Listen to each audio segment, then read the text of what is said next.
Fala concurseiro, aqui do Doutor Concursos, mais um vídeo de atualidades, professor Arnaldo Vieira, seja bem-vindo a essa aula.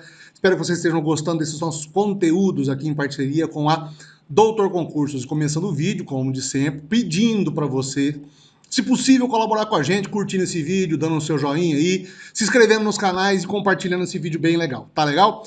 Essa semana tem bastante coisa pra gente conversar, tá? Eu dividi aí, porque eu tenho que continuar o vídeo de semana passada falando sobre aquela explosão do Líbano, mas a gente vai continuar, vou deixar mais pro final, mas vamos anunciar as novidades da semana que passou, que foi bem agitada, na questão das descobertas e dos anúncios em relação às vacinas da Covid-19, tá? Bom, a novidade é que o Brasil, inclusive, começa já a receber, até o final de outubro, aí, a vacina chinesa, que vai ser fracionada em lotes, vai ser enviada em lotes para nós aqui, e espera-se que pelo menos 15 milhões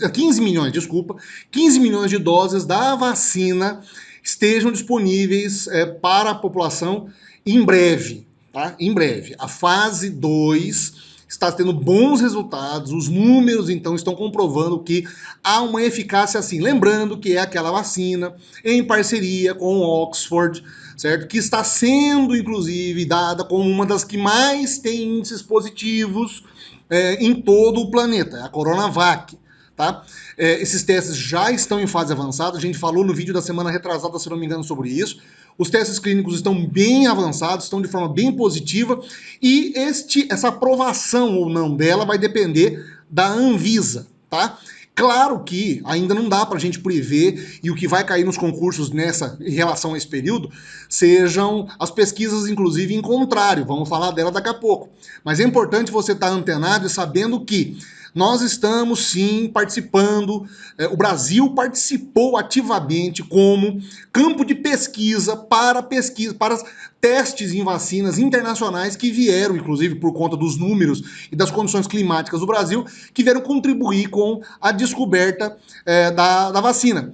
Em compensação, os testes nacionais, as pesquisas nacionais apontaram na semana passada números muito promissores em relação a testes feitos com cavalos.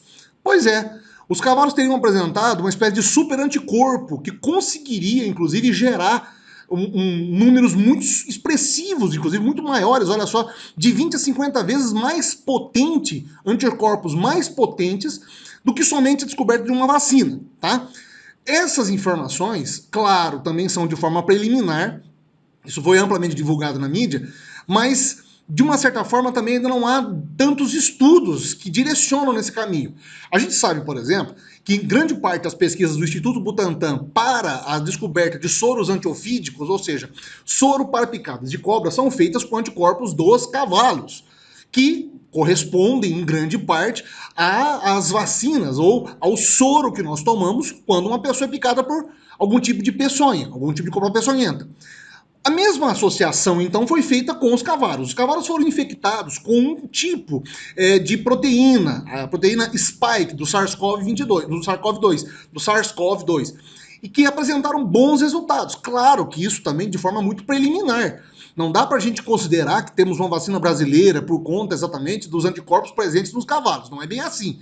Mas são dados que contribuem, inclusive, e que vão evoluir de forma a que essas pesquisas sejam feitas também em humanos.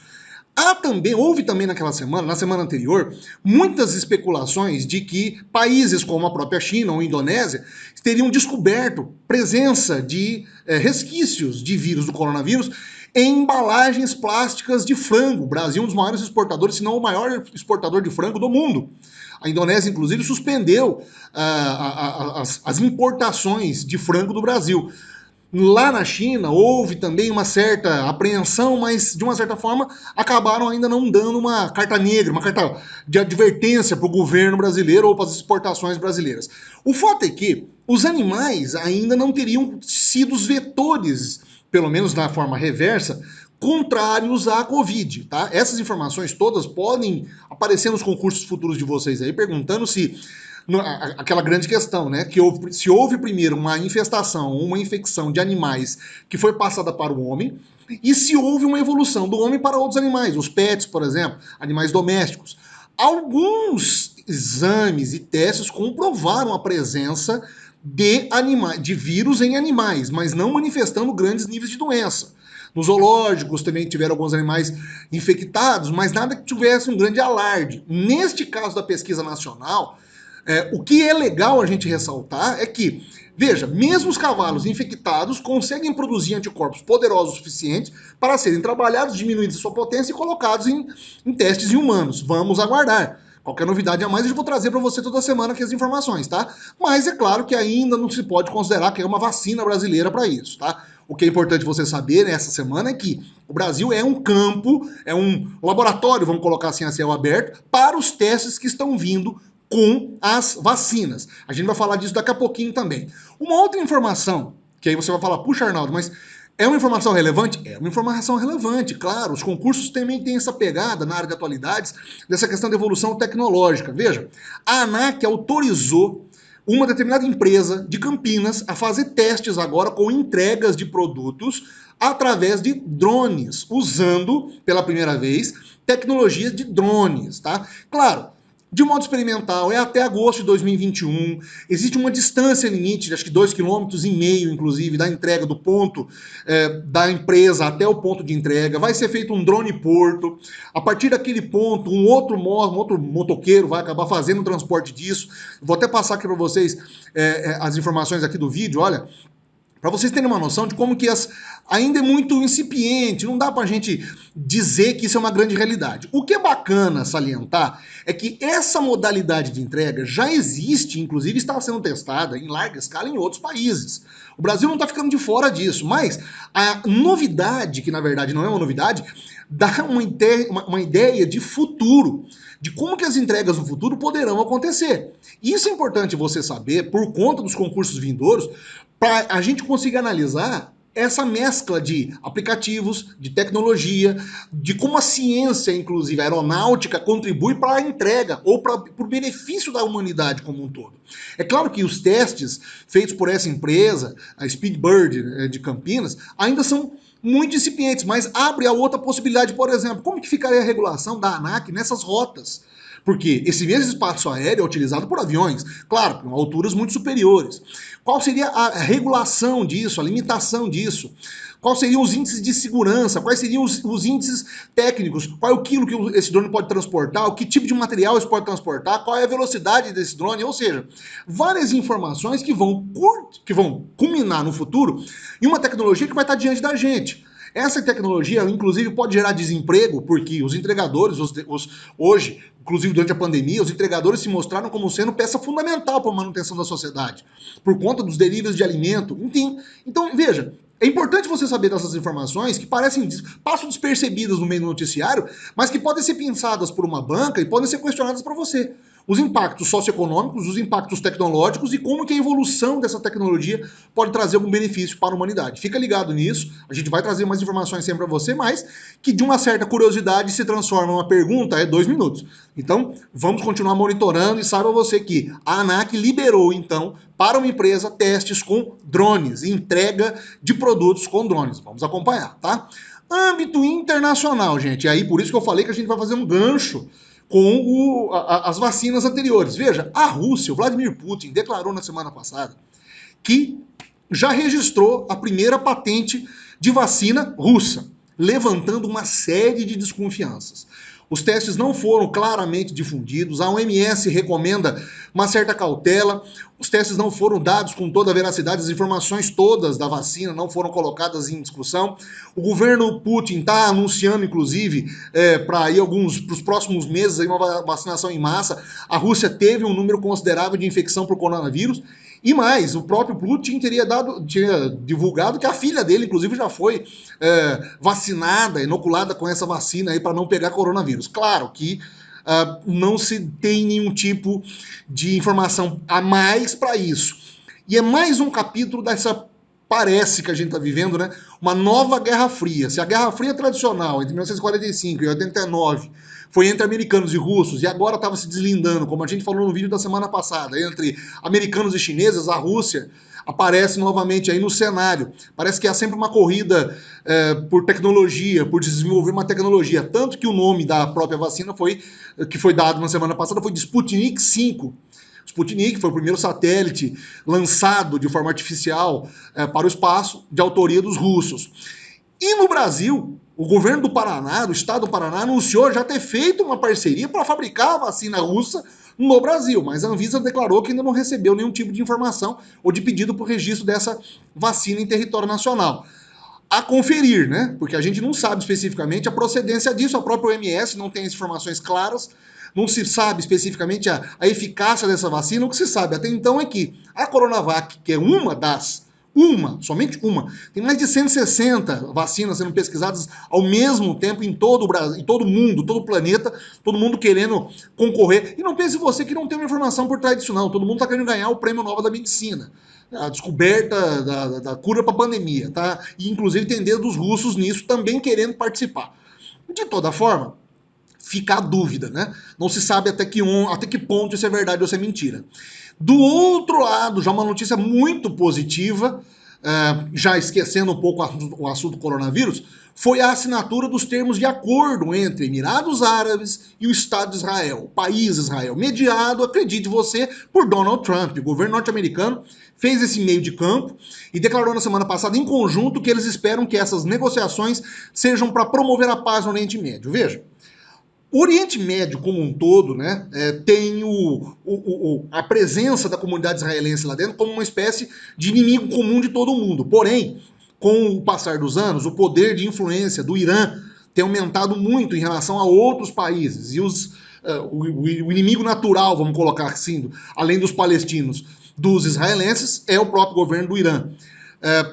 O príncipe de Abu Dhabi, né, o Bin Zayed, teria feito o primeiro movimento, então foram várias rodadas de negociação, muitas delas virtuais, até a chegada da declaração do Benjamin Netanyahu na semana passada, dizendo que então chegaram a um acordo e, de uma certa forma, a grosso modo, a gente pode resumir esse acordo da seguinte forma: os israelenses abrem mão de um plano de expansão de territórios na Cisjordânia.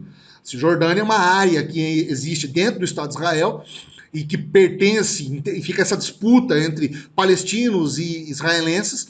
Em contrapartida, os Emirados Árabes fazem coro junto a uma comunidade árabe para diminuir o poder do Irã naquela região, o que ajudaria e auxiliaria as negociações e as tentativas de pacificação e de expansão também do Estado de Israel. Agora, claro que isso é geopolítica. Vamos falar de economia? Os acordos são bilaterais dos dois países. Acordos de troca de tecnologia, abertura de canais de comunicação, investimento em turismo, financiamentos dos dois países, que são muito ricos, inclusive, abertura de linhas aéreas, enfim, negócios entre os dois países que têm objetivos em comum. Dominarem parte do planeta ou daquela região com tecnologia, com desenvolvimento de técnicas agrícolas e expansão dos seus negócios. Ninguém ali está lidando literalmente só com terreno, só com terra. Há um princípio religioso por trás? Sim, há. Ninguém é louco de dizer que não. Mas o fato é que também há uma grande territorialidade de negócios ali.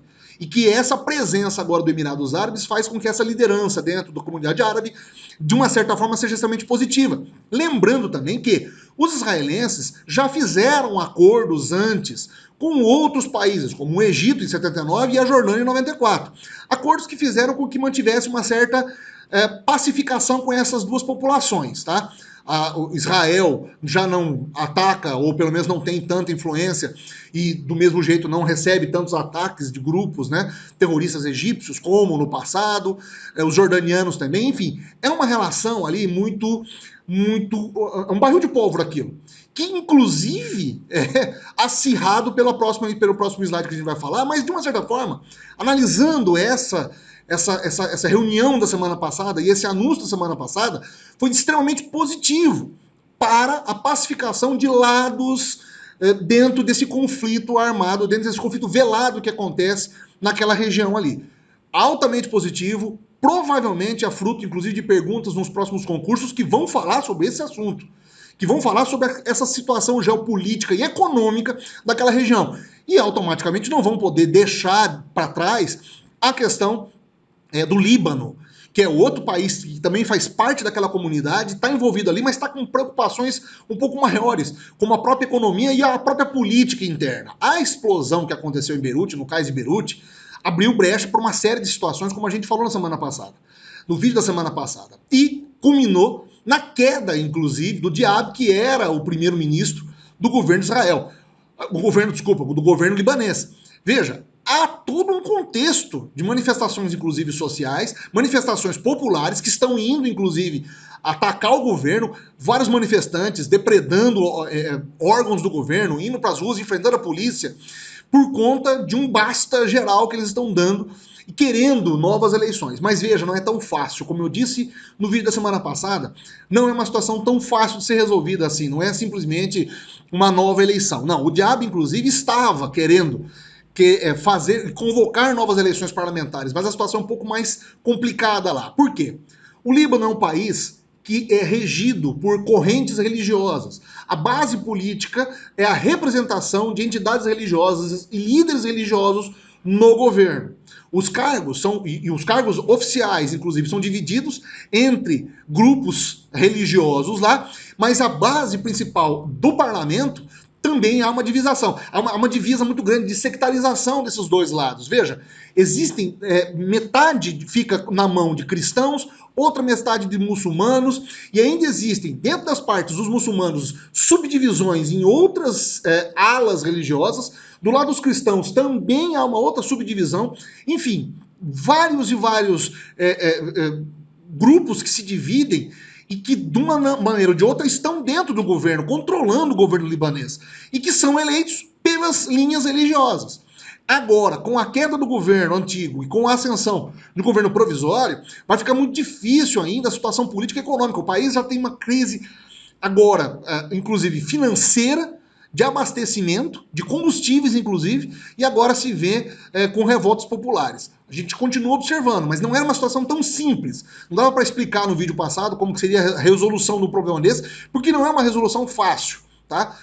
Alguns analistas estão, inclusive, com medo de uma guerra civil instaurada dentro do Líbano, que é o que muito provavelmente vai acabar por infelizmente acontecer. A gente torce, obviamente, que não. A ONU, inclusive, já teria mandado missões de paz. O Brasil, inclusive, enviou o ex-presidente, está em tratativas e já enviou, já aceitou o envio do ex-presidente Michel Temer, que tem ascendência libanesa, para tentar fazer o meio de campo ali e participar das negociações para encontrar saídas alternativas para o país. A gente continua observando, mas infelizmente é uma situação que não vai acabar tão cedo e vai perdurar por algum tempo. O vídeo foi bastante extenso, tem muita informação para vocês e a gente espera que vocês estejam gostando, tá legal? Deixa o seu joinha para nós aí, que é importantíssimo, motiva a gente a fazer vídeos bem legais.